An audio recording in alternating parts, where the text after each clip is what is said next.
Hello बच्चों, विद्या कुंज में आप सभी का स्वागत है। हम बात कर रहे हैं क्लास 12 फिजिक्स चैप्टर नंबर 1 की। थोड़ा सा इंट्रोडक्शन मैं आपको दे देता हूँ इसके बारे में। इंट्रोडक्शन इस चैप्टर का हम कवर कर चुके हैं एक सेपरेट वीडियो में, जिसमें ओवरऑल इस चैप्टर का वेटेज और डे टू डे लाइफ में इसका क्या इंपॉर्टेंस है वो डिस्कस कर चुके हैं। देन इस चैप्टर को हमने कुछ सब टॉपिक्स में डिवाइड किया हुआ है, जिनमें से अभी इतने सब टॉपिक हम कवर कर चुके हैं। और करेंटली जो अभी सब टॉपिक चल रहा है that is your electric field, जिसमें थ्योरी कंप्लीट इलेक्ट्रिक फील्ड के हम कवर कर चुके हैं एक सेपरेट वीडियो में। देन सीबीएसई लेवल के न्यूमेरिकल्स के डिस्कशन की, जिसमें सीबीएसई के क्वेश्चंस, एनसीईआरटी एग्जाम्पलर, इनके क्वेश्चंस भी हम डिस्कस कर चुके हैं एक सेपरेट वीडियो में, जिसकी लिंक आपको इस वीडियो के डिस्क्रिप्शन में मिल जाएगी। अब आज हम डिस्कस करने वाले हैं जेईई मेंस के प्रीवियस ईयर में पूछे गए क्वेश्चंस, जो कि आपके इलेक्ट्रिक फील्ड पर बेस्ड हैं। ठीक है, इस वीडियो को देखने से पहले आई विल रिकमेंड कि आप थ्योरी की वीडियो जरूर देख लें। ठीक है, क्योंकि थ्योरी और कॉन्सेप्ट हमने सारे इसमें डिस्कस किए हुए हैं इस वीडियोस में। और इसके बाद जो ये वीडियो आ रही हैं ये आपके एम के अकॉर्डिंग बनाई गई हैं, और इनमें केवल हम न्यूमेरिकल्स का डिस्कशन करेंगे कि इस कॉम्पिटिटिव एग्जाम में किस तरह के क्वेश्चंस आते हैं और किस तरह से उन्हें डील करना है। Fine, so let me start with next slide. Last 15 year की अगर आप एनालिसिस करोगे जेईई मेंस के क्वेश्चन पेपर्स की, तो इस टॉपिक इलेक्ट्रिक फील्ड से मेनली 3 टॉपिक पर क्वेश्चन आपके बनते हैं। पहला है motion of charge in uniform electric field calculation due to discrete charge system and electric field calculation due to continuous charge system. इन तीनों की ही थ्योरी अगर आपको कॉन्सेप्ट क्लियर नहीं है तो you can see the previous video. Fine, so now let me take the questions one by one. If I talk about motion of charge in uniform electric field, 2004 में इससे एक question आया था, वो हम डिस्कस कर रहे हैं। देखिए ध्यान से, charge on an oil drop suspended in air, मतलब एक ऑयल की ड्रॉप है वो हवा में इस तरह से लटकी हुई है। ठीक है, तो उस पर ऊपर की तरफ बेसिकली हवा में कैसे लटकी होगी, उस पर कुछ चार्ज होगा। ठीक, mg उसको नीचे की तरफ खींच रहा होगा लाइक दिस।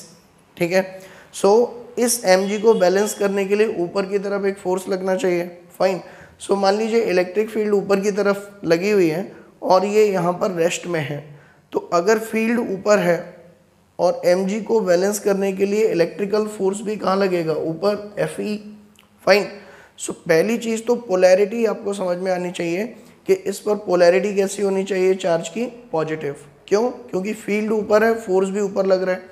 सो पॉजिटिव पर ही फोर्स हमेशा फील्ड की डायरेक्शन में लगता है, इसीलिए Fe will be equal to क्या हो जाएगा आपका, mg। इसको आपको बैलेंस कर देना है, Fe is equal to mg। Now Fe की वैल्यू कितना होगा, charge on the drop Q into E is equal to m into G. So m question में गिवन है, g गिवन है, E गिवन है। You can easily calculate the value of Q by putting the values in this formula mg upon E। Fine, so this was pretty much easy question, इसमें कुछ ज़्यादा था नहीं। Late me take next question, simple pendulum in uniform electric field. ये question 2005 में पूछा गया आपका। देखो इसको थोड़ा डिटेल में स्टडी करते हैं। मान लीजिए सिंपल पेंडुलम क्या होता है आपका, ये आपका एक मास m है और यहाँ पर इस स्ट्रिंग की लेंथ है आपकी l। ठीक है, क्लास 11 में आपने पढ़ा होगा कि सिंपल पेंडुलम का जो टाइम पीरियड होता है that is 2 pi root under L upon G effective. Fine, देखो हमने लिखा है G इफेक्टिव। ठीक है, यानी कि G इफेक्टिव से मतलब नीचे की तरफ जो फोर्स लग रहा है इस बॉब पर, उस फोर्स को अगर मास से डिवाइड करेंगे तो जो वैल्यू आती है एक्सेलरेशन की, उसको हम बोलते हैं G इफेक्टिव। जैसे जब कुछ भी नहीं है तब सीधा केवल नीचे की तरफ फोर्स कितना लग रहा है, mg, तो आप इसको डिवाइडेड बाई m करोगे तो आपको कितना मिलेगा, g। यानी कि उस टाइम पर यहाँ पर एयर में अगर हम बात करें नॉर्मल बिल्कुल, तो फॉर्मूला क्या बनता है, 2 pi root under L upon g. ठीक है ना। अब अगर मान लीजिए मैं इस बॉब पर, इसको बॉब बोलते हैं, प्लस Q चार्ज दे देता हूँ।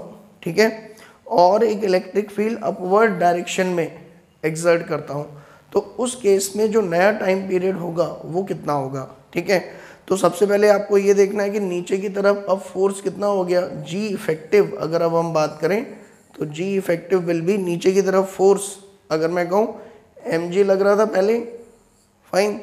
और सिंस पॉजिटिव चार्ज है, इलेक्ट्रिक फील्ड ऊपर है, तो इस पर ऊपर की तरफ एक फोर्स एक्सर्ट होगा जिसको हम क्या बोलेंगे, Q इंटू ई। तो नीचे की तरफ जो फोर्स अब हो गया वो होगा mg माइनस क्यू ई, और इसको अगर मैं मास से डिवाइड कर दूंगा तो I will get g effective. So अब जो नया टाइम पीरियड का फॉर्मूला होगा वो कितना होगा, 2 pi root under L upon g minus Q E by M. ठीक है, so this is the formula for time period of simple pendulum if it carries positive charge और इलेक्ट्रिक फील्ड अपवर्ड डायरेक्शन में लगी हो। Fine. ऐसे ही अगर मैं कहूँ अगला केस अगर आप कंसीडर करना चाहो, लेट अस सपोज यहाँ पे ये सिंपल पेंडुलम है, इस पर प्लस क्यू चार्ज है और इलेक्ट्रिक फील्ड अब की बार नीचे की तरफ लगी हुई है, तो mg फोर्स लग रहा था नीचे और साथ ही साथ अब कितना लगेगा, QE। तो g इफेक्टिव की वैल्यू अब कितनी हो जाएगी, mg plus QE divided by m, which is nothing but g plus QE by m। So time period will be 2 pi root under L upon g plus QE by m। ठीक है ना। सो इस case में time period आपका decrease हो गया। Fine. सो time period decrease होने का मतलब क्या होता है कि आपका पेंडुलम और फास्ट हो जाएगा, जल्दी जल्दी ऑसिलेशन करेगा। ठीक है। अच्छा, कुछ क्वेश्चन इस तरह के भी बने हैं, लेट मी टेल यू, कि मान लीजिए इलेक्ट्रिक फील्ड इस तरह से ना होकर कुछ सर्टेन एंगल पर लगी हो। ठीक है, जैसे मैं आपसे कहता हूँ कि लेट अस सपोज ये आपका सिंपल पेंडुलम है, ठीक, और इलेक्ट्रिक फील्ड जो है वो आपकी इस डायरेक्शन में लगी हुई, नॉट वर्टिकल, वर्टिकल से लेट अस सपोज इस डायरेक्शन में है, फाइन, थीटा एंगल पर। तो क्या होगा बताइए, उस केस में आप कह सकते हैं कि ये जो प्लस क्यू है, ठीक, और इस प्लस क्यू पर इस इलेक्ट्रिक फील्ड की वजह से एक फोर्स लगेगा QE, और mg फोर्स कहाँ लगेगा आपका, नीचे, फाइन, और QE फोर्स कहाँ लगेगा, इस तरह से। ठीक है, तो आपको क्या करना है, फिर इन दोनों का रिजल्टेंट निकाल के उसको मास से डिवाइड करना है। जैसे एक स्पेशल केस अगर मैं आपसे कहूँ, इसी का अगर स्पेशल केस कहूँ, let pendulum is like this और electric field is like this. ठीक है, सो इस केस में अगर मैं आपसे कहूँ mg कहाँ लग रहा है आपका, नीचे, और QE कहाँ लग रहा है आपका, इधर, तो इन दोनों का जो रिजल्टेंट आएगा तो वो कितना आएगा, root under mg square plus QE square. Fine. So g effective अगर मैं आपसे कहूँ इस केस में कितना हो जाएगा, g effective will be root under mg का स्क्वायर प्लस QE का square divided by m। So time period अब की बार होगा 2 pi root under L upon g effective, where g effective is given by this expression. ठीक है। अच्छा, ये तो हो गया टाइम पीरियड की कैलकुलेशन। कुछ क्वेश्चन इस तरह से भी पूछे गए हैं कि मान लीजिए यहाँ पर एक सिंपल पेंडुलम है और वो ये इक्विलिब्रियम में रखा हुआ है, मास m, लेंथ l। ठीक है, इस पर चार्ज है आपका Q। अगर मान लीजिए ये कहा जाए कि एक इलेक्ट्रिक फील्ड इस डायरेक्शन में लगा दी गई है, ठीक है, तो बताओ इक्विलिब्रियम में, एट इक्विलिब्रियम पोजीशन, अभी स्टार्टिंग में इक्विलिब्रियम पोजीशन क्या है, यहाँ पर, ठीक, लेकिन इलेक्ट्रिक फील्ड लगा देने पर टाइम पीरियड ना पूछ के वो आपसे पूछे कि इक्विलिब्रियम पोजीशन क्या होगी इस बॉब के लिए, तो आप क्या कहेंगे कि इस इलेक्ट्रिक फील्ड की वजह से सिंस ये पॉजिटिव चार्ज है तो ये जो सिंपल पेंडुलम है उस पर फोर्स इस तरह से लगेगा, like this. Fine. Now if this angle is theta, मान लो यहाँ पर आकर ये इक्विलिब्रियम में आ गया है, तो नीचे की तरफ फोर्स कितना लगेगा, mg, यहाँ पर टेंशन लगेगी कुछ T, ठीक, और एक इलेक्ट्रोस्टैटिक फोर्स इस पर लगेगा QE। फाइन। अब अगर ये इक्विलिब्रियम में है तो आप इसके कंपोनेंट करें टेंशन के, एक वर्टिकल डायरेक्शन में इधर आएगा और एक हॉरिजॉन्टल डायरेक्शन में। Now if this angle is theta, this is also theta, so this will B T cos theta, और इस कंपोनेंट की अगर हम बात करें, this is T sin theta. तो अगर हम यहाँ पर फोर्स बैलेंस करें तो क्या बनेगा आपका, T sin theta is equal to Q E, equation number 1। दूसरा अगर हम बात करें T cos theta is equal to M G, this is your equation number 2। इन दोनों का रेशियो अगर हम ले देंगे तो हमें मिलेगा tan theta is equal to Q E upon M G. ठीक है, तो ये क्वेश्चन भी पूछा जाता है पेंडुलम पर जेईई मेंस में कई बार, कि अगर किसी सिंपल पेंडुलम में हॉरिजॉन्टली एक इलेक्ट्रिक फील्ड लगा दी जाए E, जिस पर चार्ज पेंडुलम पर Q है, मास M है, तो वर्टिकल से वो पेंडुलम कितना एंगल बनाएगा। This question has been asked given in SCV। ठीक है, सो पेंडुलम वाले क्वेश्चन जरूर आप ट्राई कर लें जिस भी स्टैंडर्ड बुक से आप रेफर कर रहे हो प्रिपरेशन। ठीक है, now let me take next question. This question has been asked in 2005। देखो, electric field due to multiple charges, अब हम सुपरपोजिशन प्रिंसिपल पे आ गए हैं। ठीक है, मतलब अगर मान लीजिए आपके पास दो चार्जेस रखे हुए हैं Q1 Q2, और मैं कह रहा हूँ कि इस पॉइंट पर नेट इलेक्ट्रिक फील्ड क्या होगी, तो आप Q1 की वजह से कैलकुलेट कर लें, late us suppose that is E1, Q2 की वजह से कैलकुलेट कर लें, late us suppose that is E2, और नेट इलेक्ट्रिक फील्ड इन दोनों के वेक्टर सम के इक्वल होगी। E net vector is equal to E1 vector plus E2 vector, ये बोलता है सुपरपोजिशन प्रिंसिपल। ठीक है, so I hope this is clear to you. Now let me discuss this question. Zero electric field point along a line joining two charges. ठीक है, मान लीजिए आपके पास दो चार्ज हैं Q1 और Q2। ठीक, इनको जोड़ने वाली लाइन ये रही। अब आपसे पूछ रहा है वो कि इस लाइन पर वो पॉइंट बताओ जहाँ पर नेट इलेक्ट्रिक फील्ड जीरो होगी। ठीक है, तो इस तरह के क्वेश्चन करने के लिए सबसे पहले ये देखा करो कि इन दोनों की पोलैरिटी कैसे है। मान लीजिए ये दोनों आपके पॉजिटिव नेचर के हैं, सेम नेचर के हैं, पॉजिटिव पॉजिटिव या नेगेटिव नेगेटिव, दोनों का नेचर कैसा है, सेम। उस केस में अगर मैं इस पूरे सेगमेंट को तीन रीजन में डिवाइड करूं, एक तो ये लेफ्ट रीजन, यहाँ पर मान लो ये दोनों पॉजिटिव हैं अगर, ठीक है, तो दोनों ही रेडियली अवे फील्ड लगाएंगे लाइक दिस, और अगर दोनों नेगेटिव हैं तो दोनों ही रेडियली इनवर्ट फील्ड लगाएंगे। क्लियर है। सिमिलरली यहाँ पर बात करें, अगर दोनों पॉजिटिव हैं तो दोनों अवे इलेक्ट्रिक फील्ड लगाएंगे, और अगर दोनों नेगेटिव हैं तो दोनों इनवर्ट डायरेक्शन में इलेक्ट्रिक फील्ड लगाएंगे। कहने का मतलब अगर Q1 Q2 दोनों सेम नेचर के हैं तो लेफ्ट और राइट रीजन में इलेक्ट्रिक फील्ड दोनों की वजह से हमेशा सेम डायरेक्शन में होगी। इसका मतलब इस रीजन में नेट इलेक्ट्रिक फील्ड कभी भी जीरो नहीं हो सकती। E net can not be equal to zero.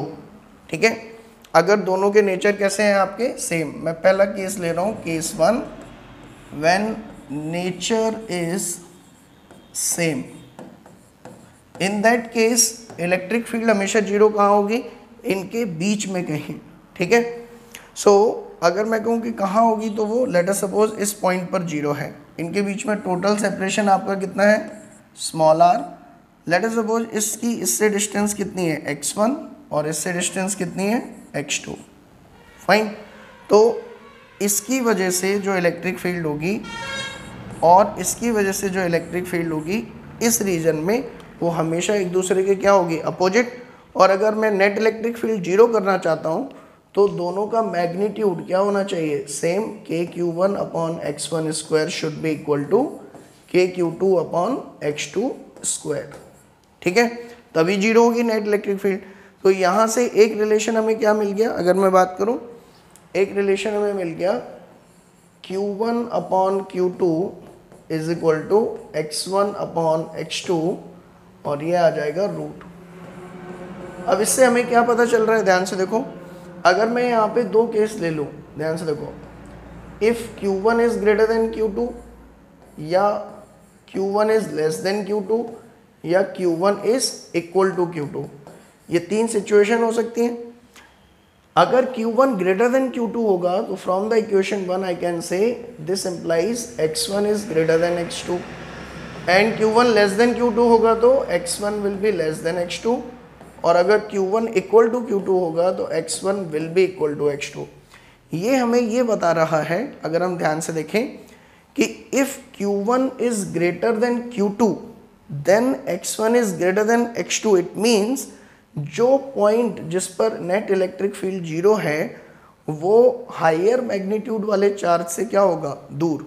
Fine, this result we got from here कि डिस्टेंस ऑफ इक्विलिब्रियम या we can say distance of E net is equal to 0 point from any charge is inversely proportional to the magnitude of charge. magnitude of charge मतलब बिना कोई calculation किए आप बता सकते हो कि अगर इस क्वेश्चन में दे रखा होता कि Q1 Q2 से बड़ा है तो ये पॉइंट P जो है वो Q2 के ज़्यादा पास में होता, ठीक है. या उल्टा कहें Q2 Q1 से बड़ा है, अगर Q1 छोटा है तो पॉइंट P Q1 के पास भाग जाएगा, ठीक है. तो ये आपको फंडा याद रखना है, ठीक है. इन केस दोनों बराबर हैं तो नेट इलेक्ट्रिक फील्ड 0 होगी बिल्कुल मिड पॉइंट पर. Fine, this is very important. Now second question is x1 plus x2 is equal to r. This is your equation number 2.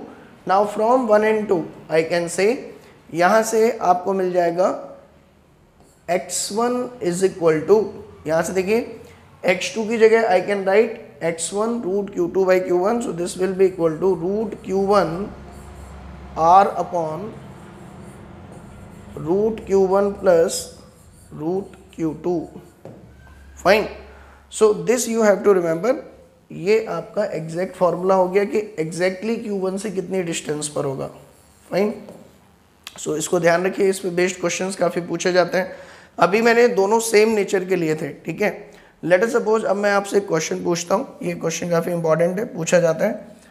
मान लीजिए मैं आपसे कहता हूँ कि ये दो चार्ज रखे हुए हैं, ठीक, Q1 एंड Q2, और इन दोनों की वजह से इलेक्ट्रिक फील्ड इस पॉइंट पर 0 हो रही है, P is equal to this point, ठीक है, एट P पॉइंट. तो इससे आपको Q1 Q2 के बारे में क्या पता चल रहा है, what are the two conclusion that you can draw. अगर पॉइंट राइट साइड में कहीं 0 हो रहा है इन दोनों चार्जेस के, रीजन बनाइए, ये लेफ्ट रीजन, ये राइट रीजन, ये मिड रीजन, ठीक. अगर ये यहाँ 0 हो रहा है इसका मतलब दोनों का नेचर कैसा है, अपोजिट. क्योंकि अगर सेम नेचर होता तो 0 इलेक्ट्रिक फील्ड वाला पॉइंट मिड रीजन में आता. सो पहला conclusion is that Q1 and Q2 दोनों का नेचर कैसा है, अपोजिट. अपोजिट मतलब Q1 Q2 जो प्रोडक्ट होगा आपका that will be less than 0. दूसरा, अगर मैं आपसे कहूँ कि सिंस 0 इलेक्ट्रिक फील्ड वाला पॉइंट Q2 के पास में है तो जिसके पास में होता है उसका मैग्नीट्यूड क्या होता है, कम. So I can say magnitude of Q2 is less than magnitude of Q1. I hope this is clear, ठीक. These two conclusion you can draw from here. Now let me take next question. Electric field due to multiple charges में ही, देखिए इस topic से काफ़ी questions आए हुए हैं तो इनकी प्रैक्टिस आपको अच्छे से करनी है, ठीक है. 2019 में ये क्वेश्चन आया हुआ है, ध्यान से देखें. इसमें क्या किया है उन्होंने कि y एक्सिस पर -q plus q plus q minus q इस तरह से चार्जेस को रखा हुआ है और ये आपका ओरिजिन है 0,0 और इन चार्जेस के बीच में सेपरेशन भी आपको दे रखा है, ठीक है. dd सेपरेशन से एक किए गए हैं. अब ओरिजिन से कैपिटल D डिस्टेंस पर एक पॉइंट रखा हुआ है P और ये कहा गया कि इस पॉइंट पर इलेक्ट्रिक फील्ड बतानी है इन सभी की वजह से, ठीक है. इन सभी की वजह से जो इलेक्ट्रिक फील्ड होगी इस पॉइंट P पर वो इलेक्ट्रिक फील्ड किसके डायरेक्टली प्रोपोर्शनल होगी, e⁻1/d². दूसरा ऑप्शन था e directly proportional to 1/d³. तीसरा था e directly proportional to 1/d⁴. And next one is e directly proportional to d केवल. सो ये 4 ऑप्शन दिए थे क्वेश्चन में कि net electric field at point P capital D पर किस तरह से डिपेंड करेगी ये आपको बताना है, ठीक है. सो इसको देखते हैं सुपरपोजिशन प्रिंसिपल से कैसे करेंगे, ध्यान से समझो. देखिए अगर मैं कहूँ इस माइनस क्यू की वजह से इस पर इलेक्ट्रिक फील्ड किस डायरेक्शन में लगेगी, तो minus Q will apply the electric field toward itself. ठीक, ऐसे ही ये माइनस क्यू भी इलेक्ट्रिक फील्ड अपनी तरफ लगाएगा, और सिंस दोनों माइनस क्यू बिल्कुल सिमेट्रिक पोजीशन पे हैं, तो आई कैन से दोनों की इलेक्ट्रिक फील्ड का मैग्नीट्यूड क्या होने वाला है, सेम ई डैश। सिमिलरली ये जो प्लस क्यू चार्जेस हैं, ये प्लस क्यू चार्ज भी इस पॉइंट पर इलेक्ट्रिक फील्ड लगाएंगे और ये अपने से रेडियली अवे इस तरह से इलेक्ट्रिक फील्ड लगाएंगे। फाइन, मान लो इनका मैग्नीट्यूड आपका है ई, ऐसे ही ये वाला चार्ज भी बिल्कुल इसके सिमेट्रिक है, तो इसकी वजह से जो इलेक्ट्रिक फील्ड लगेगी दैट इज ई। फाइन, अब ध्यान से देखिए इधर, अगर मैं आपसे कहूँ कि ये जो ई डैश है वो हॉरिजेंटल से एंगल बना रहा है कितना, अल्फा, तो ये वाला ई डैश भी हॉरिजेंटल से कितना एंगल बनाएगा, अल्फा। सिमिलरली ये ई जो एंगल बना रहा है, late us suppose this is your theta, so this angle will also be theta and this angle will also be theta. Fine, तो अब हमें क्या करना है, net electric field point P पे बताना है। तो इसके लिए हम क्या करेंगे, कंपोनेंट मेथड यूज करेंगे। कंपोनेंट मेथड क्या कहेगा कि इस ई का वर्टिकल कंपोनेंट आएगा आपका कितना, ई साइन थीटा, ऐसे ही इस ई का वर्टिकल कंपोनेंट आएगा ई साइन थीटा, हॉरिजेंटल कंपोनेंट इस ई का कितना आएगा, ई कॉस थीटा, और इस ई का हॉरिजेंटल कंपोनेंट कितना आएगा, same E cos theta. I hope this is clear, है ना। ऐसे ही अगर मैं आपसे कहूँ इस ई डैश की बात करें, तो ई डैश का वर्टिकल कंपोनेंट कितना आने वाला है, ई डैश साइन अल्फा, ऐसे ही इस ई डैश का इस डायरेक्शन में कितना आएगा, ई डैश साइन अल्फा। और इधर हॉरिजेंटल में अगर हम बात करें तो यहाँ पर जो कंपोनेंट बनेंगे वो आपके होंगे, इसको मैं यहाँ लिख दे रहा हूँ, ई डैश कॉस अल्फा, और नीचे वाले की वजह से भी इसी डायरेक्शन में कंपोनेंट आएगा, that will be also E dash cos alpha, so it will become 2 E dash cos alpha. और वर्टिकल में ये सभी कंपोनेंट एक दूसरे को क्या कर रहे हैं, cancel out, you can easily see in the figure. ठीक है, सो जो नेट इलेक्ट्रिक फील्ड होगी वो केवल हॉरिजेंटल कंपोनेंट्स की वजह से होगी। अब आप ये बताओ कि ई कॉस थीटा और ई साइन अल्फा, ध्यान से देखो, इनमें से कौन ज़्यादा बड़ा होगा अगर हम इसमें से बात करें। तो आप ध्यान से समझो कि ये जो पॉजिटिव चार्ज हैं वो इस पॉइंट के ज़्यादा पास में हैं, तो इनकी वजह से जो इलेक्ट्रिक फील्ड लग रही है वो ज़्यादा होगी as compare to negative charges की वजह से जो इलेक्ट्रिक फील्ड लग रही है। Fine, so I can say net electric field is equal to 2e cos theta minus 2e dash cos alpha. This is the answer. अब इसमें आप क्या करिए, इन सभी की वैल्यूज रखना शुरू करते हैं हम एक एक करके। तो E net I will get 2 into what is the value of E, अगर मैं बात करूं इसकी ई की, तो ये आपका आएगा के क्यू अपॉन ये डिस्टेंस इस क्यू की इस पॉइंट पी से डिस्टेंस, तो this will B capital D square plus D square, fine, into cos theta. Now cos theta की वैल्यू अगर मैं आपसे बात करूं base upon hypotenuse, so this will B capital D upon ये हो जाएगा आपका 3/2, ठीक है, बाई ट्रिग्नोमेट्री अगेन से, ठीक। Then minus 2 into E dash की जगह क्या लिखेंगे, के क्यू अपॉन ब्रैकेट में यहाँ पर कितना आएगा, देखो ये डिस्टेंस आपकी कितनी आएगी 2d का स्क्वायर प्लस कैपिटल डी का square, so it will become 4d square plus capital D square.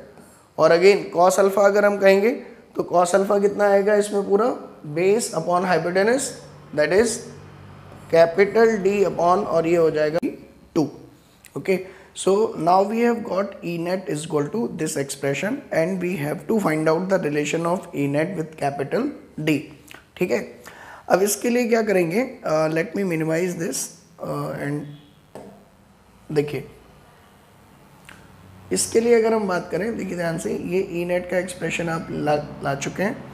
देखो क्या हो जाएगा, यहाँ से आप जो जो कांस्टेंट है उसको कॉमन ले लें, तो E net is equal to क्या आ जाएगा आपका 2k q into capital D. ये चीज़ें आपकी कॉमन है, बाहर निकाल ली है आपने, और नीचे से आप कैपिटल डी स्क्वायर को और कॉमन ले लें। तो जब कैपिटल डी स्क्वायर इस ब्रैकेट में से बाहर निकालोगे आप, तो ये स्क्वायर इस स्क्वायर को काट के डी क्यूब बन जाएगा। तो यहाँ पर टोटल जो चीज़ बाहर आ जाएगी दैट इज़ डी क्यूब, और ब्रैकेट के अंदर अगर हम बात करें कितना बचेगा 1 अपॉन, और late me right it directly here, this will become 1 plus D square upon capital D square की पावर -3/2, ठीक। और यहाँ आपका बचा रह जाएगा टर्म माइनस, ये ऊपर जाएगा आपका, तो ये बना रहेगा आपका 1 plus 4d square upon capital D square की पावर -3/2, ठीक है। सो ये टर्म आपका अंदर बचा रह जाएगा। अभी इसमें बाइनोमियल थ्योरम अगर आप अप्लाई करें, क्योंकि क्वेश्चन में दे रखा है d is much less than small d, sorry d is much greater than small d। सो ये जो टर्म है डी स्क्वायर अपॉन डी, ये 1 से बहुत छोटा हो जाएगा। सो वी नो दैट कि अगर 1 प्लस एक्स की पावर n इस तरह से लिखा हुआ है और x 1 से बहुत छोटा है, तो we can write it like 1 plus nx, ऐसे लिख सकते हैं, ठीक है। तो ये वैल्यूज़ आप ज़रा इसमें पुट करो तो आपको मिलेगा क्या एक्सप्रेशन रहेगा, ध्यान से देखो, you will get the expression E net is equal to ये हो जाएगा 2kq अपॉन डी स्क्वायर, और अंदर जब आप मल्टीप्लाई करोगे तो ये बनेगा 1 माइनस 3d स्क्वायर अपॉन, ये डी स्क्वायर होगा 2d स्क्वायर, यहाँ पर अंदर खोलेंगे तो -1 plus 12d square upon 2d square, ठीक है। सो ये 1 से 1 कैंसिल आउट हो गया, 12 माइनस 3 करोगे तो 9 आएगा। So E net you will get finally 2kq, now this d square and this d square will become d की power 4, so this will become 2 into d की पावर 4, ठीक है, और ऊपर आपका हो जाएगा 9d square. So this is the final answer, okay. Now I am not interested the final result, I am only interested the relation of E net with capital D। भाई इस E net का capital D से क्या relation है? So that we got E net is directly proportional to D raised to power 4। So ये थोड़ा सा बड़ा क्वेश्चन हो गया कैलकुलेशन वाइज, ठीक है, लेकिन आप लास्ट तक अगर पेशेंस के साथ जाएंगे तो you will get the answer. So correct answer is this one. Now let me take the next slide.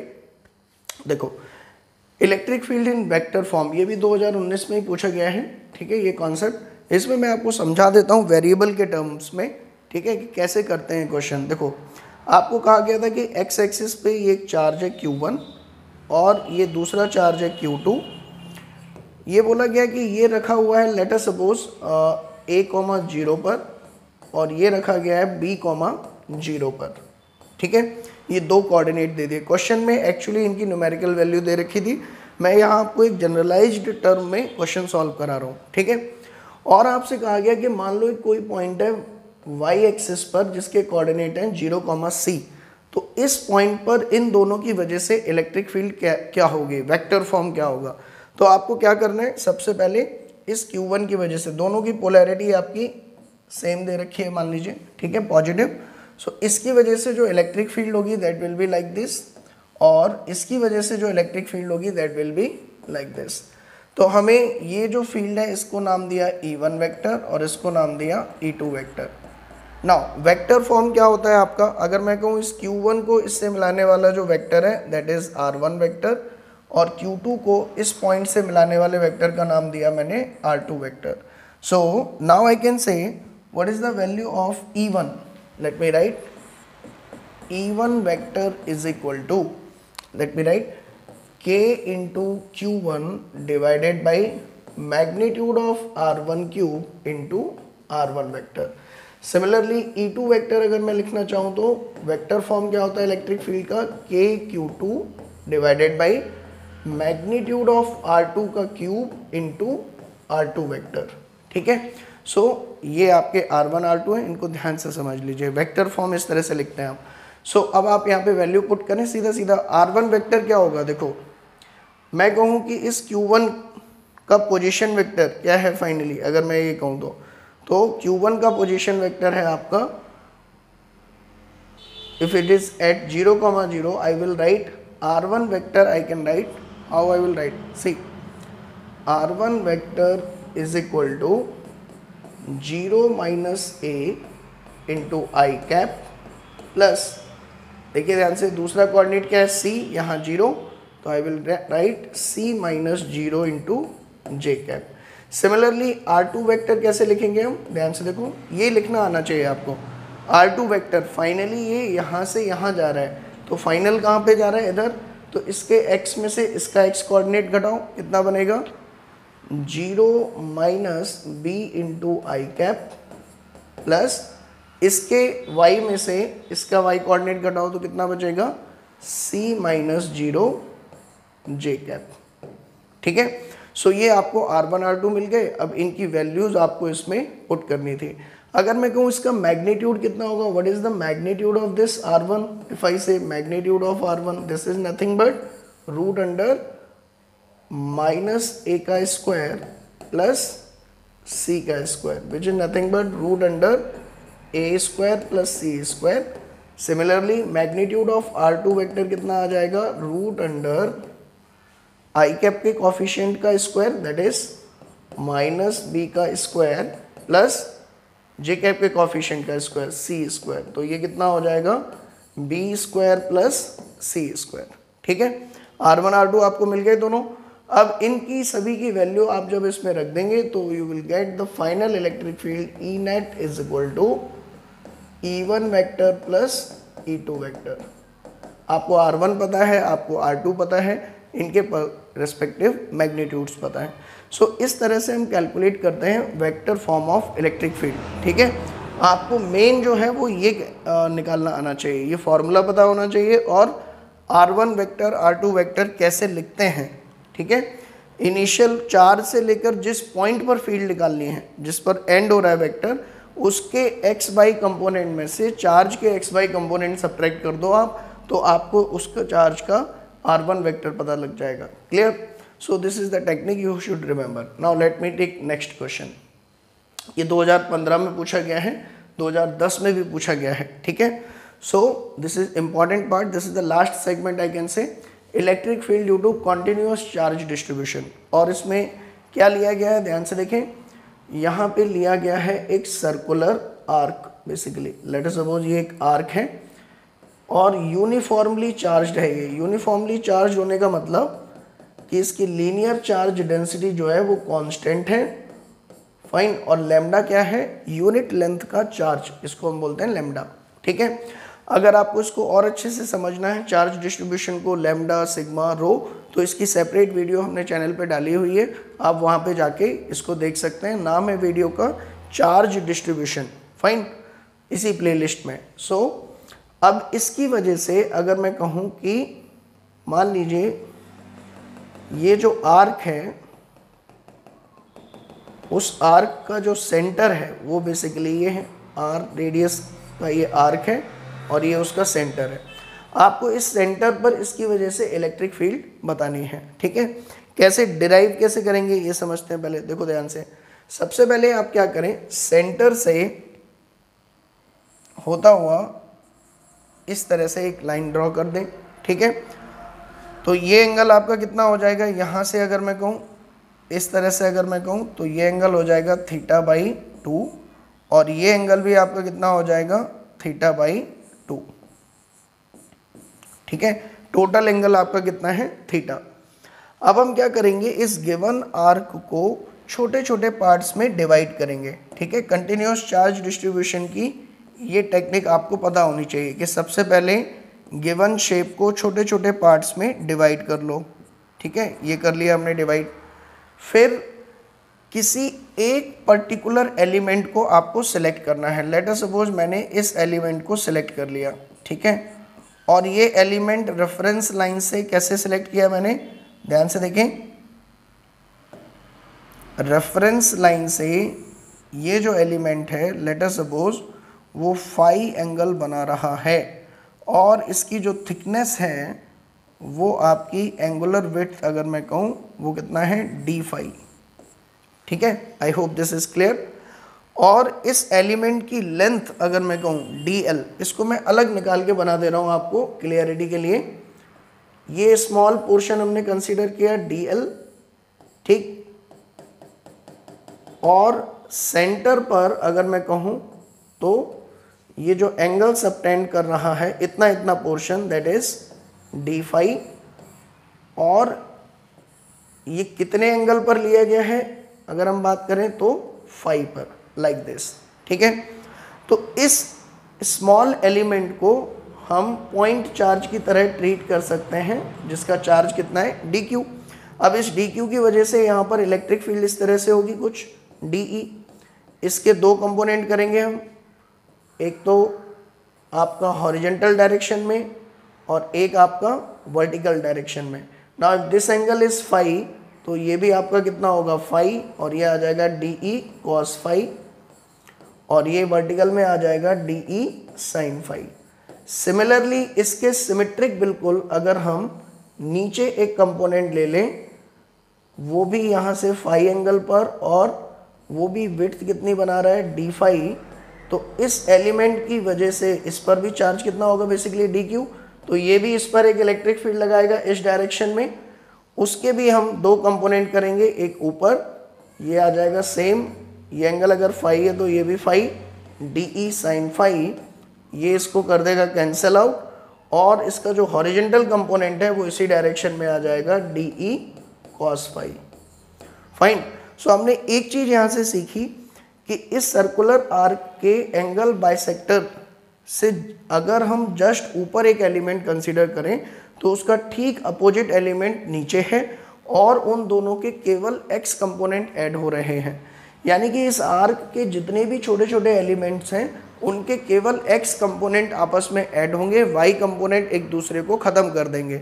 सो अगर मैं नेट इलेक्ट्रिक फील्ड निकालना चाहता हूँ इस आर्क की वजह से, तो पहली चीज़ तो मुझे समझ में आ गया कि वो हमेशा इस सेंटर O पर अलोंग द एंगल बाइसेक्टर होगी, पहली question.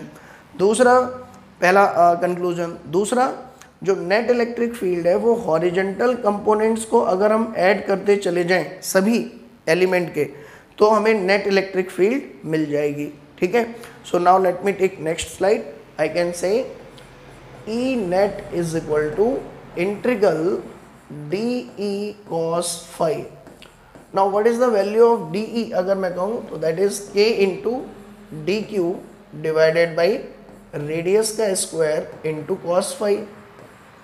Now what is D Q अगर मैं बात करूँ तो k इंटू यूनिट लेंथ का चार्ज है लैम्डा, तो वो जो dl लेंथ है I can say lambda into dl cos phi divided by R square. नाउ dl को मैं क्या लिख सकता हूँ, ध्यान से देखो, this is your dl, this is your radius and this is your angle D phi. So I can write dl is equal to r into d phi. Fine.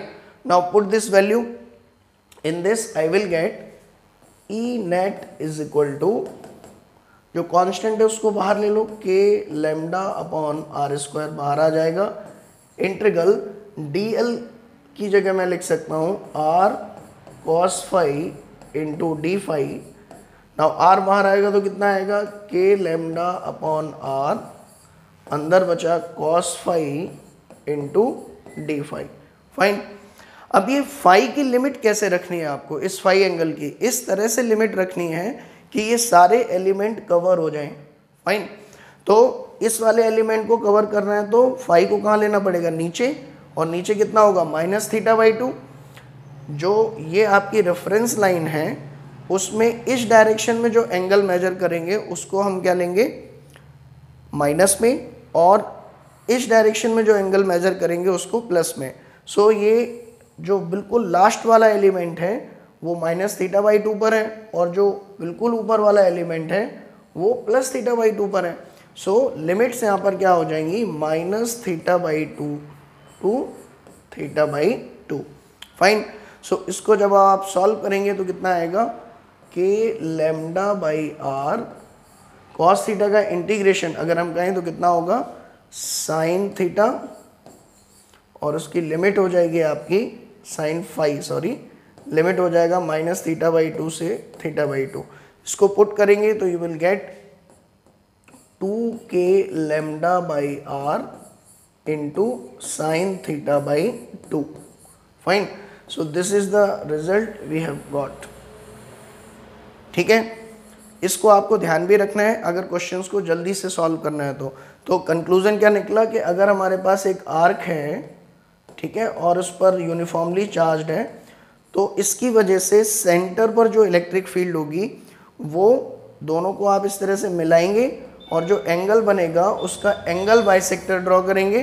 तो इस पॉइंट पर सेंटर पर इलेक्ट्रिक फील्ड इस तरह से होगी away, ठीक है, और उसका मैग्नीट्यूड होगा 2k lambda by R sine theta by 2। तो ये एंगल अगर थीटा है तो थीटा बाई 2। ठीक है, जैसे इसकी कुछ स्पेशल केस देख लेते हैं। मान लीजिए मैं आपसे कहता हूं कि आपके पास सेमी सर्कुलर रिंग रखी हुई है, ठीक है, सेमी सर्कुलर रिंग मतलब लाइक दिस, ठीक, और मैं कह रहा हूं कि इसके सेंटर पर नेट इलेक्ट्रिक फील्ड क्या होगी बताओ। तो आप क्या कहेंगे, सिंस सेमी सर्कुलर रिंग है, लीनियर चार्ज डेंसिटी लैम्डा है और ये जो एंगल सबटेंड कर रही है सेंटर पर वो कितना है 180। So I can say net electric field will be radially away, क्योंकि ये पॉजिटिव है तो रेडियली अवे होगी और वैल्यू होगी 2k lambda upon R sine 180 by 2। Fine. So the answer is 2k lambda by R. Sine 90 हो जाएंगे, sine 91 होता है, so this is the answer. ठीक है, मान लीजिए आपको सेमी सर्कुलर रिंग ना देकर लेट अस सपोज दूसरा एग्जांपल लेते हैं, 1/4 दे रखा है लाइक दिस, ठीक, और पूछा गया है कि बताओ अब सेंटर पर इलेक्ट्रिक फील्ड क्या होगी, what is the value of electric field. तो आप क्या करेंगे, इसकी वजह से यहाँ पर इलेक्ट्रिक फील्ड निकालनी है तो एंगल बाइसेक्टर क्या होगा, इसकी वजह से लाइक दिस, ये एंगल 45, ठीक है, सो रेडियली अवे होगी, so this field will be equal to 2k lambda upon R sine 90 by 2 and the direction will be this one. Fine. So इस तरह के क्वेश्चंस पूछे जाते हैं आपसे। Now I hope you will be able to manage this kind of questions. Fine. चलिए, कई बार एक दो क्वेश्चन इस तरह से भी पूछे गए हैं। मान लीजिए ऐसे कहा कि एक हमारे पास वायर था, ठीक है, इसकी लेंथ थी L, ठीक, ऐसे कहा क्वेश्चन में, और लीनियर चार्ज डेंसिटी या ये कह दिया कि इस पर टोटल चार्ज हमने दिया Q, तो ये चार्ज बन गया आपका प्लस, ठीक, इसको बेंड करके हमने कन्वर्ट कर दिया सेमी सर्कुलर रिंग में, सेमी सर्कुलर रिंग, ठीक है, बेंड करके। तो बताओ इसके सेंटर पर नेट इलेक्ट्रिक फील्ड कितनी होगी O पर। तो अब आप ध्यान से समझो, जब इसको आप बेंड करोगे तो लैम्डा की वैल्यू कितनी हो जाएगी, टोटल चार्ज डिवाइडेड बाई ये जो लेंथ है इसकी, ठीक है, सो लेंथ आपकी ये हो गई Q बाई L। दूसरा रेडियस कितनी होगी, तो L को I can write 2 pi R, so R is equal to L upon 2 pi. Radius पता चल गई हमें, ठीक है, लैम्डा पता चल गया हमें, और सेमी सर्कुलर रिंग सिंस कितना एंगल सबटेंड कर रही है 180, तो ये like this radially away along the angle bisector यानी कि 90 डिग्री पर इलेक्ट्रिक फील्ड आपकी लगाएगा 2k इंटू लेमडा की जगह अब आप क्या लिखेंगे Q upon L divided by radius, radius की जगह क्या लिखेंगे L अपॉन 2 पाई, 2 पाई ऊपर चला जाएगा, ठीक है, into sine 180 by 2। Fine. So this is your final answer. कितना हो जाएगा ये 4 पाई के इंटू क्यू एल स्क्वायर, के की जगह हमने रख दिया 1 upon 4 pi epsilon not into ये 1 हो गया, सो यहाँ से अब आप सॉल्व करेंगे तो 4 pi cancel, it is Q upon L square epsilon not. ठीक है, so this is the final answer of this question. I hope this is clear now, है ना। सो इस तरह के क्वेश्चंस आपको मैनेज करने हैं। ठीक है, now let me take next question. Electric field due to continuous charge distribution, JEE mains 2015 में इससे रिलेटेड क्वेश्चन आया है। Electric field due to uniformly charge disc, अब की बार डिस्क की वजह से आपको इलेक्ट्रिक फील्ड कैलकुलेट करके बताना है। ठीक है, नाउ डिस्क की वजह से इलेक्ट्रिक फील्ड पहले आप फॉर्मूला डिराइव कर लेते हैं, फिर उस फॉर्मूले पे बेस्ड क्या क्वेश्चन आया है वो हम देखेंगे। ठीक है, देखिए मान लीजिए आपके सामने यहाँ पर इस तरह से एक डिस्क रखी हुई है। व्हेन आई से डिस्क, इसका मतलब कि पूरा सॉलिड है लाइक दिस, मतलब 2D ऑब्जेक्ट है ये। ठीक है, मतलब इसमें जो चार्ज फैलेगा उसके लिए सरफेस चार्ज डेंसिटी डिफाइन होगी। ठीक है, रिंग के केस में क्या डिफाइन होती है, लीनियर चार्ज डेंसिटी। सो अब इसकी वजह से सेंटर पर x डिस्टेंस पर आपको इलेक्ट्रिक फील्ड बतानी है। ठीक है, और इसकी रेडियस आपकी कितनी है, कैपिटल R। तो सबसे पहला स्टेप क्या होता है, गिवन शेप को छोटे छोटे स्मॉल एलिमेंट्स में तोड़ो। स्मॉल एलिमेंट ऐसा होना चाहिए कि इसको अगर रिपीट करते चले जाएं तो हमारी एंटायर जो गिवन शेप है वो फॉर्म हो जाए। दूसरा, जो स्मॉल एलिमेंट आप ले रहे हो उसकी वजह से इलेक्ट्रिक फील्ड का फॉर्मूला आपको पता हो। तो यहाँ पर अगर मैं कहूँ सुइटेबल जो आपका एलिमेंट होगा वो होगा रिंग, स्मॉल एलिमेंट। तो हमने क्या किया, इसको छोटी छोटी रिंग के फॉर्म में इस तरह से डिवाइड कर लिया लाइक दिस, और उनको अगर हम रिपीट करते चले जाएंगे तो डेफिनेटली हमारी कंप्लीट डिस्क फॉर्म हो जाएगी। फाइन, और रिंग की वजह से इलेक्ट्रिक फील्ड का फॉर्मूला ये आपको पता होना चाहिए। ये क्या होता है, अगर ये एक रिंग है और उससे x डिस्टेंस पर टोटल चार्ज इस रिंग पर अगर +q है तो x डिस्टेंस पर, और रेडियस इसकी कितनी है अगर मान लीजिए r, तो फॉर्मूला क्या होता है, E is equal to KQX upon R square plus x square की पावर 3/2। अब ये फॉर्मूला एटलीस्ट आपको याद रखना पड़ेगा। ठीक है, ये हम पहले भी स्टैंडर्ड रिजल्ट डिराइव कर चुके हैं। ठीक, तो हमने क्या किया, इसको छोटी छोटी रिंग्स के फॉर्म में डिवाइड कर दिया। ठीक है, अब कोई एक पर्टिकुलर रिंग हम इसमें सिलेक्ट करेंगे। देखो इधर ध्यान से, किस तरह से, मान लीजिए ये आपकी डिस्क है और इसके सेंटर से लेट अस सपोज आपने स्मॉल r डिस्टेंस पर, ठीक, एक रिंग कंसीडर कर ली जिसकी थिकनेस बेसिकली कितनी है, dr, लेट अस सपोज। ठीक, यानी कि ये थिकनेस जो आपकी कितनी है, dr। ये जो मटेरियल बेसिकली इस रिंग को बनने में लग रहा है उसके अंदर कितना सरफेस एरिया आ रहा है इस डिस्क का, ये देखो, ये थिकनेस आपकी कितनी है, dr, रेडियस है r। ठीक, अब इसकी वजह से x डिस्टेंस पर जो पॉइंट आपने लिया है इस पर इलेक्ट्रिक फील्ड कैलकुलेट करना है। ठीक है, तो रिंग की वजह से उसके एक्सिस पर h डिस्टेंस पर इलेक्ट्रिक फील्ड क्या होते हैं, रेडियली अवे। सो ये आपका क्या हो गया, dE, और dE का फॉर्मूला कितना होगा अगर मैं लिखूं तो dE is equal to k into charge on the ring, let us suppose वो कितना है, small charge dq, into x upon r square, radius इस रिंग की, उसका स्क्वायर प्लस x स्क्वायर की पावर 3/2। ये आपका आ गया dE।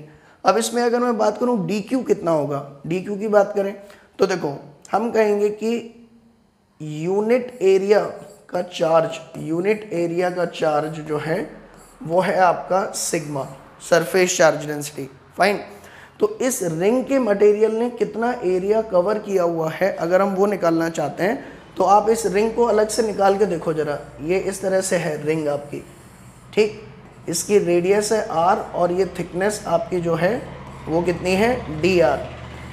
तो बेसिकली हम कौन सा एरिया निकालना चाहते हैं, जो इस रिंग के मटेरियल से कवर हो रहा है, अंदर का एरिया नहीं बेटा।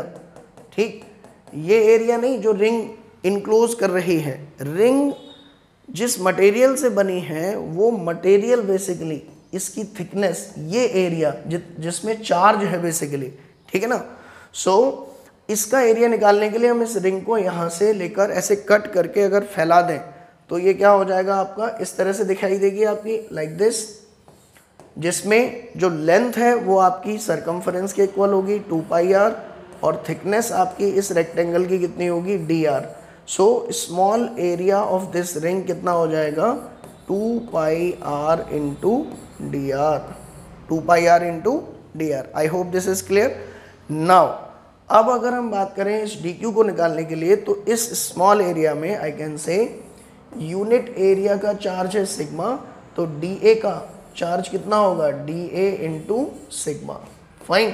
सो 2 pi R into D R multiplied by sigma. Fine.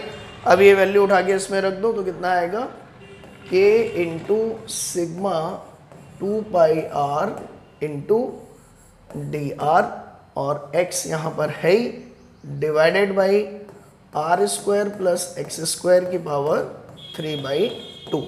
अब इस चीज़ को हमें क्या करना है, इंटीग्रेट करना है। ठीक है, तो जो जो कांस्टेंट है इसमें से बाहर ले लो। अगर मैं कहूँ इस पूरी इलेक्ट्रिक फील्ड को, मतलब इन सभी जो आपकी रिंग है छोटी छोटी, इनके इलेक्ट्रिक फील्ड को अगर मैं इंटीग्रेट कर दूं तो मुझे नेट इलेक्ट्रिक फील्ड मिल जाएगी, ई नेट। ठीक है, नेट इलेक्ट्रिक फील्ड। सो अब जो जो कांस्टेंट है उसको बाहर निकालो जरा, क्या क्या कांस्टेंट है, के कांस्टेंट है, सिग्मा कांस्टेंट है, 2 पाई कांस्टेंट है, ठीक है, और x भी कांस्टेंट है इस केस में। ठीक है ना, x। सो ये सब बाहर आ गया, अंदर कितना बचा, R D R divided by R square plus X square की पावर 3/2। फाइन। और इस स्मॉल आर की अगर मैं बात करूं, स्मॉल आर की जो रेंज है, जो लिमिट्स हैं, वो कहाँ होंगी, देखो सारी रिंग अगर कवर करनी है तो जो बिल्कुल सेंटर पर रिंग है उसके लिए रेडियस ऑलमोस्ट क्या होगी, 0, और जो बिल्कुल बाहर वाली रिंग है उसको कवर करना है तो उसके लिए इसकी रेडियस किसके इक्वल होगी, डिस्क की रेडियस के इक्वल। ठीक है, सो 0 से कैपिटल आर। फाइन। अब इसको जरा सॉल्व करते हैं अगले वाले उस पर। देखिए, E net is equal to कितना आ गया, K sigma 2 pi X, K sigma 2 pi X. Fine. Integration 0 से r, next is r dr, r dr R square plus X square की पावर 3/2, ये बन गया आपका। ठीक, अब इस इंटीग्रेशन को जब आप सॉल्व करेंगे, ठीक है, finally, so you will gate, देखो कैसे सॉल्व करेंगे इस इंटीग्रेशन को, आप क्या करें, R square plus X square को आप पुट कर दें, लेट अस सपोज टी, तो ये बन जाएगा आपका, आप डिफ्रेंशिएट करें दोनों तरफ आर के रेस्पेक्ट में, तो ये हो जाएगा 2r इज इक्वल टू, इसको आप पुट कर दें बेशक टी स्क्वायर, तो ये हो जाएगा आपका 2t into D T over D R.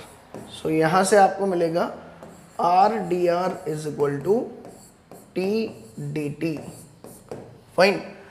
और यहाँ पर जब आप इसको सब्स्टिट्यूट करोगे तो आपको मिलेगा k sigma 2 pi x integration, देखो जब स्मॉल r की वैल्यू 0 है तो t की वैल्यू कितनी आएगी आपकी, x, और जब स्मॉल r की वैल्यू कैपिटल R है तो t की वैल्यू आपकी कितनी आएगी, root under R square plus X square. Fine. अब स्मॉल r dr की जगह आपने लिख दिया t dt डिवाइडेड बाई, इसकी जगह आपका आ जाएगा, जब t स्क्वायर करेंगे यहाँ पे तो स्क्वायर से स्क्वायर कैंसिल, बचेगा t cube, so this will become t cube.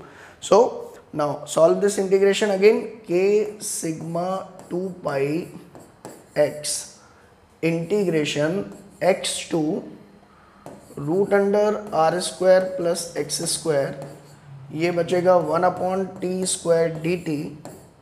अब इस इंटीग्रेशन को जब फाइनली आप सॉल्व करोगे, अब तो कुछ बचा नहीं, सिंपल हो गया ही।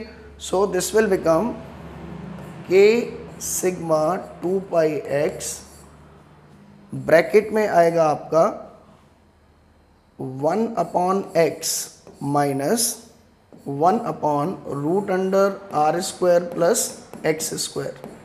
फाइन। सो अब ये x अंदर मल्टीप्लाई करोगे तो कितना बचेगा आपका, k sigma 2 pi into 1 minus X upon root under R square plus X square. Fine. So let me write this formula here. We will get finally E net is equal to k sigma 2 pi root under 1 minus x upon root under r square plus x square. Fine. और इसको जरा खोल के लिखते हैं। k की जगह मैं लिख सकता हूँ 1 upon 4 pi epsilon not into sigma 2 pi. And ध्यान से देखो इधर बेटा, ये आपका एक्सप्रेशन बन गया 1 minus X upon root under R square plus X square. ठीक है। अब ये 2 पाई से ये 2 पाई कैंसिल, तो कितना बचेगा, sigma upon 2 epsilon not 1 minus X upon root under R square plus X square. This is the expression of electric field due to a disc. ठीक है, यूनिफॉर्मली चार्ज डिस्क, मतलब अगर आपके पास ये डिस्क है, ठीक, तो x डिस्टेंस पर इस डिस्क की वजह से, जिसकी सरफेस चार्ज डेंसिटी सिग्मा है, और अगर ये पॉजिटिवली चार्ज है, तो किसी पॉइंट x पर, जो ये सेंटर से x पर है, इलेक्ट्रिक फील्ड रेडियली अवे होगी और उसकी वैल्यू होगी with this, where x this and r, capital R is the radius of this disc. ठीक है। अब इस एक्सप्रेशन को यूज करके क्वेश्चन पूछा गया आपका 2015 में, ये क्वेश्चन। ठीक है। आपको क्वेश्चन में दिया गया है कि यहाँ पर एक डिस्क थी टोटल, पहले उसमें से कुछ पोर्शन निकाल लिया गया, उसका कुछ एरिया। ठीक है। तो अब जो इनर रेडियस है वो तो है a, और जो आउटर रेडियस है इस डिस्क की वो है आपकी b। ध्यान से देखें, आउटर रेडियस इज b, और यहाँ से h हाइट पर, सेंटर पर आपको इलेक्ट्रिक फील्ड बताना है। What is the value of electric field at this point. ठीक है। सो इसमें कुछ अजम्पशंस आपको दे रखे हैं, वो आपको ध्यान रखना है। एक तो h की वैल्यू a के कंपैरिजन में बहुत कम है। दूसरा आपको ध्यान रखना है कि b इज इक्वल टू दे रखा है क्वेश्चन में 2a। ठीक है। ये दो अजम्पशंस आपको दिए गए हैं क्वेश्चंस में। तो अब आप इस क्वेश्चन को कैसे करेंगे, ध्यान से समझो। देखो, इस क्वेश्चन को आप सुपरपोजिशन प्रिंसिपल से करेंगे। कैसे? अभी केवल जितने में आपको वाइट दिख रहा है, केवल उतने में चार्ज फैला हुआ है। आप थोड़ी देर के लिए मान लें कि ये जो पॉजिटिव चार्ज है वो केवल इतने इतने रीजन में ना होकर पूरे के पूरे रीजन में फैला हुआ है, लाइक दिस। ठीक है, जिसकी रेडियस कितनी है b, और मैं ये मान रहा हूँ कि चार्ज जो है वो पूरे एरिया में फैला हुआ है with the same charge density plus sigma. ठीक है। अब इसकी वजह से h डिस्टेंस पर इलेक्ट्रिक फील्ड आपको कैलकुलेट करनी है। ठीक है। अभी ये आपका क्वेश्चन किस में कन्वर्ट हो गया कि एक यूनिफॉर्म डिस्क है जिसकी रेडियस b है, यूनिफॉर्मली चार्ज्ड है, और सेंटर से h डिस्टेंस पर इलेक्ट्रिक फील्ड बताना है। ठीक है। तो इसका फॉर्मूला आपको पता है क्या होता है। इलेक्ट्रिक फील्ड रेडियली अवे होगी और वैल्यू कितनी होगी, sigma upon 2 epsilon naught root under 1 minus h upon root under h square plus radius का square, that is b square. Fine. ये आ गई इलेक्ट्रिक फील्ड। अब इतने के इफेक्ट को, ये जो आपने यहाँ पे पॉजिटिव मान लिया है ना, आप क्या करें, अगर इसी डिस्क पे एक दूसरी डिस्क रख दें जिसकी रेडियस कितनी है आपकी a, लेकिन उसका चार्ज डिस्ट्रीब्यूशन कैसा है आपका, जस्ट नेगेटिव, यानी कि माइनस सिग्मा, तो क्या होगा, ये नेगेटिव इस नीचे वाले के पॉजिटिव को मिलके क्या कर देगी, न्यूट्रलाइज, और इफेक्टिवली ये कॉम्बिनेशन किस में कन्वर्ट हो जाएगा, इसमें। यानी कि इसकी वजह से जो इलेक्ट्रिक फील्ड यहाँ पर है वही इलेक्ट्रिक फील्ड इन दोनों की वजह से, इस पूरी पॉजिटिव और केवल इतनी नेगेटिव की वजह से यहाँ पर जो इलेक्ट्रिक फील्ड होगी उसी के इक्वल होगी। फाइन।